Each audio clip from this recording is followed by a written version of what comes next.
नाम जप करते रहिएगा और सहनशीलता ये हमको ऊपर उठाती है। मतलब जो हम दुख में फंसते हैं तो सहनशील ना होने के कारण तो हमें सहनशील बनना होगा। कैसी भी परिस्थिति आवे हमको विवेक से काम करना होगा, उसमें डूबना नहीं है। हम लोग क्या है कि इतना ममत्व में फंसे हुए हैं कि हमारा शरीर से जो भी संबंध रखने वाले हैं तो ये हम भूल जाते हैं कि इस लोक का नाम मृत्यु लोक है। यहाँ कभी भी किसी भी समय किसी को भी बिछुड़ना हो सकता है। तो हमको पहले से तैयारी रखें कि इसका नाम ही मृत्यु लोक है। कुछ पता नहीं कब कहाँ कैसे कौन कब बिछुड़ जाए, इसका कोई पता नहीं। नाम जप करते हुए धैर्यशाली रहे। अगर आप विवेक से काम नहीं लेंगे तो टूट जाएंगे, फिर आपको भगवान में भी अश्रद्धा हो जाएगी। अभी कई ऐसे उदाहरण हमारे सामने आए, वो बोले भगवान प्रसन्न। देखो, भगवान पे अश्रद्धा करने से कुछ लाभ नहीं मिलने वाला। आकाश का आप कुछ बिगाड़ नहीं सकते, आपकी पहुंच से परे है। हाँ, आप अपने भाव बना लेते तो कल्याण हो जाता, बिगड़ जाएगा तो ठीक नहीं। आप इतना समझो कि अपने कर्म के अनुसार हमारा जन्म मरण भी होता है। सुनो भरत भावी प्रबल बिलख कहो मुनिनाथ, हानि लाभ जीवन मरण जस अपजस विधिहान। विधिहान माने विधान।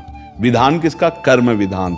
हमारे कर्म से जो विधान लिख दिया गया वो सुख दुख लाभ हानि जन्म मृत्यु का निश्चित समय है। हम नाम जप करें और धैर्यवान बने और एक एक कदम बहुत सोच के समय, हमसे कोई पाप न बन जाए, हमसे किसी को दुख ना मिले। अगर हम इस वृत्ति से चलेंगे तो हमें कोई दुख देगा, हम सह लेंगे तो हमारे सारे पाप नष्ट होते चले जाएंगे और हम आनंद में हो जाएंगे। घर गृहस्थी में अगर सहनशीलता न रहे तो फिर बिगड़ जाता है ना।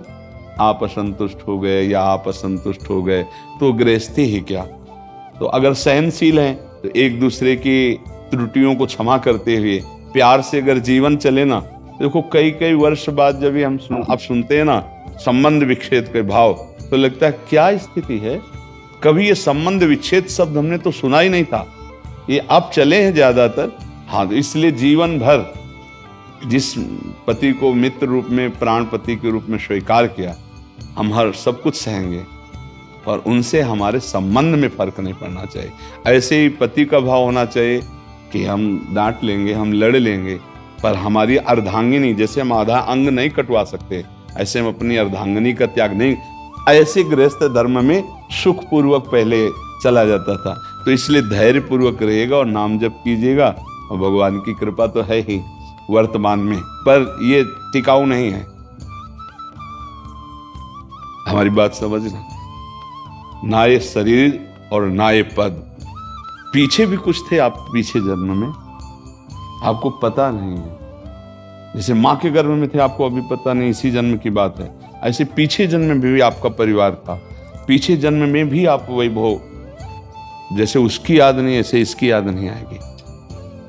फिर आगे यात्रा हमारी कहाँ होगी, बस ये अगर दिमाग में आप रखेंगे तो सब काम बन जाएगा। यहां से जाना है आज नहीं तो कल जाना है, ये पक्की बात है, इसमें संशय क्या। तो नाम जप करते रहिए, धर्म पूर्वक कर्तव्य का पालन कीजिए, सहन करते हुए परिवार की जो कड़ियां जुड़ी हैं, बेटा बेटी पत्नी रिश्ते नाते, उनको हम सुरक्षित रखें।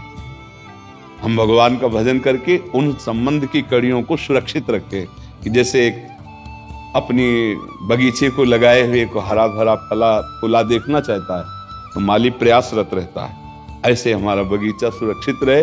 तो उसको सींचेंगे पुण्य से, भजन से। हम नाम जप करें और वो सब हमारे परिवार को सुखी करे। नाम जप से बहुत लाभ प्राप्त होता है, इसलिए राधा राधा राधा नाम जप करते रहे। उषा अरोड़ा जी उत्तराखंड से। राधा वल्लभ श्री हरिवंश महाराज जी। महाराज जी, ग्रस्त जीवन में पत्नी होने के नाते क्या पति को समझाना ठीक है? जिसके आचरण ठीक ना हो उसको श्री जी कृपा से सहन बहुत ठीक है, क्योंकि वो हमारा आधा अंग है, वो हमारा पाणी ग्रहण किए। अगर एक दोस्त गलत मार्ग में जाएगा तो फिर दूसरे को हानि तो होगी ही, कुछ किसका प्रश्न है। आपको समझाना चाहिए, प्रार्थना करनी चाहिए, प्यार से समझाना चाहिए, कठोर व्यवहार से नहीं। फिर भी नहीं समझते तो भगवान के ऊपर छोड़ देना चाहिए। नाम जप करो, भक्ति करो, भगवान से प्रार्थना करो कि हमारे पति की बुद्धि शुद्ध कर दे तो निश्चित प्रार्थना में बहुत बड़ी सामर्थ्य है। प्रार्थना से सुधार हो जाएगा, पर अगर वो थोड़ा मानने वाले हैं, आपके प्यार का दबाव मानते हैं, तो और जल्दी सुधार हो जाएगा। यदि आपको झिड़कने वाले हैं, आपकी बात नहीं मानते हैं, तो फिर प्रार्थना ही काम करेगी। महाराज जी, मैं सहन कर पाऊं उनकी इस आचरण को, ये मांगना ठीक है आगे में? हाँ बिल्कुल, बड़ा कठिन है बड़ा कठिन कि एक भगवत मार्ग का पति का वो शराब पी के आ रहे हैं।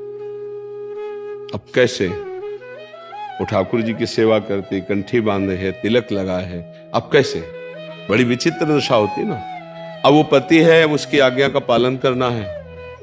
इसीलिए जब भगवान द्रवित होते हैं, कृपा करते हैं, तो हमें पूरा परिकर सहयोग वाला मिल जाता है। नहीं तो एक कड़ी परीक्षा है, वो आएगा तब ठाकुर जी को गाली देगा, तुम्हें दे सकता है गाली, और तुम्हें सेवा करनी है, और जैसे व्यवहार करेगा वैसा सहना पड़ेगा। भगवान से प्रार्थना करे, अपने धर्म से डिगे ना, तो निश्चित उसको भी भगवत प्राप्ति हो जाएगी, आपको भी हो जाएगी। अगर हम अपने पति को भगवान मानकर आराधना कर रहे हैं धर्म पूर्वक, और वो राक्षसी स्वभाव का है, तो या तो स्वभाव बदलेगा और या तो पधारेगा, तो उसका कल्याण हो जाएगा तुम्हारे बल से।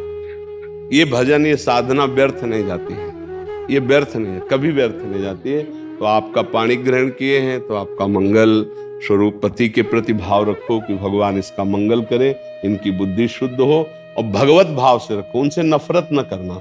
प्रार्थना और प्रेम में सामर्थ्य है कि सबको सुधारा जा सकता है। एक दिन को सुधरना होगा।